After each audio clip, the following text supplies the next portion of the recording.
Okay, wow. Three big entities that everyone knows are buying Bitcoin. And it just came out like three different huge companies did something with Bitcoin. They're adding Bitcoin.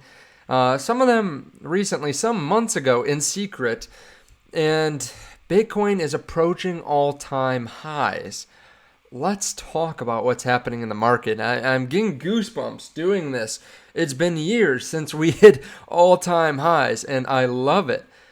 If you don't mind, hit subscribe. Turn on the bell notification underneath the video so you can see future videos just like this one as soon as I make them. I've made multiple videos here today because there is news all over the place. I'm going to keep on making more videos because I want you to have the most up-to-date information possible. It's not enough to get information once a day for 8 minutes. No, there's too much happening. So we're going to keep on making multiple videos while you're down there. Before we get into who's buying and how much they're buying and all that, which it's juicy. It's juicy information.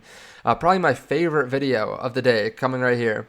Before we get into that, there is a link to Margex underneath the video. I was literally just charting this little triangle and then boom, we blow right through it. Yeah, if you want to sign up, if you want leverage trade, I know I've been talking about this a lot, but that's because this can provide you great returns in a bull market.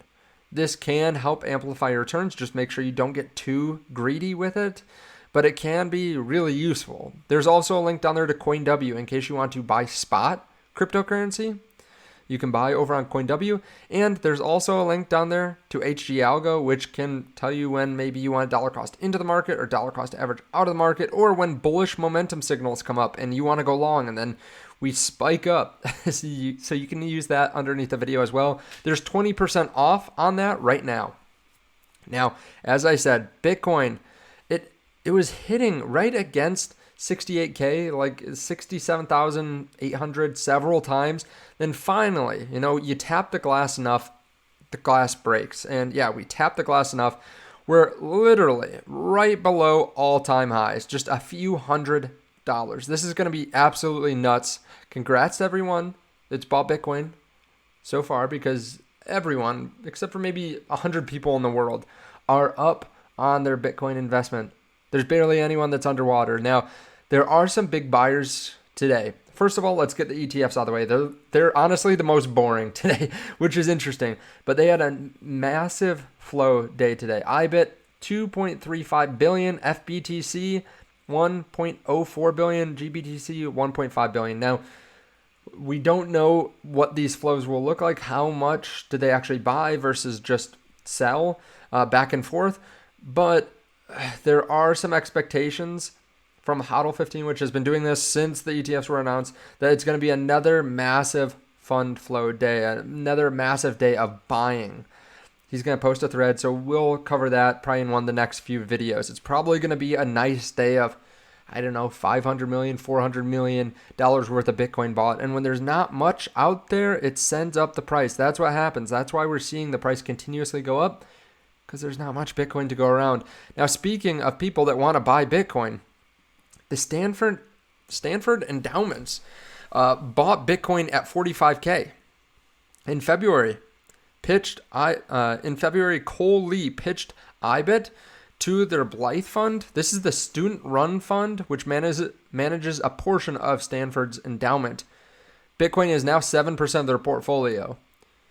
So yeah, he pitched it to Stanford students, some of the brightest young minds in the world, and they bought it. They said, yeah, we need, probably at the time, 5% of their portfolio. We need to shift our portfolio into IBIT. A lot of the people here probably already owned Bitcoin, and they're probably excited to get something that's actually going to stand the test of time, that's actually going to outperform the market, finally. And yeah, they're buying Bitcoin. So Stanford, in a way, is buying Bitcoin. Of course, like I said, it is their student-run portfolio, and it's not their entire endowment. It's probably a small amount, but still pretty cool. Now, you know who's buying a lot more than Stanford? MicroStrategy. We talked about MicroStrategy earlier today. They were up 20-something% when Bitcoin was up 4 or 5%. But they just announced after the market closes, they are going to have a $600 million senior convertible note that they're offering. This is going to be due in 2030.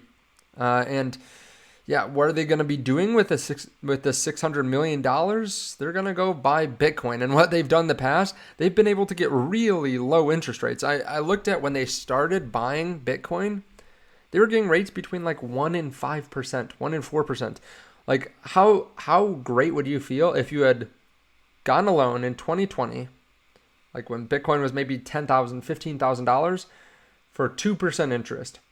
And it's payable in like 30 years. That's what they did, 30 years. So they basically took out a mortgage at 2% and put it into Bitcoin. Now they're up 3x, 4x on some of those investments, and they have to pay minimal amounts of interest. So they're going to keep on doing this. He said that they're going to keep on buying the top. And yeah, he might literally buy the first top that we've seen in years.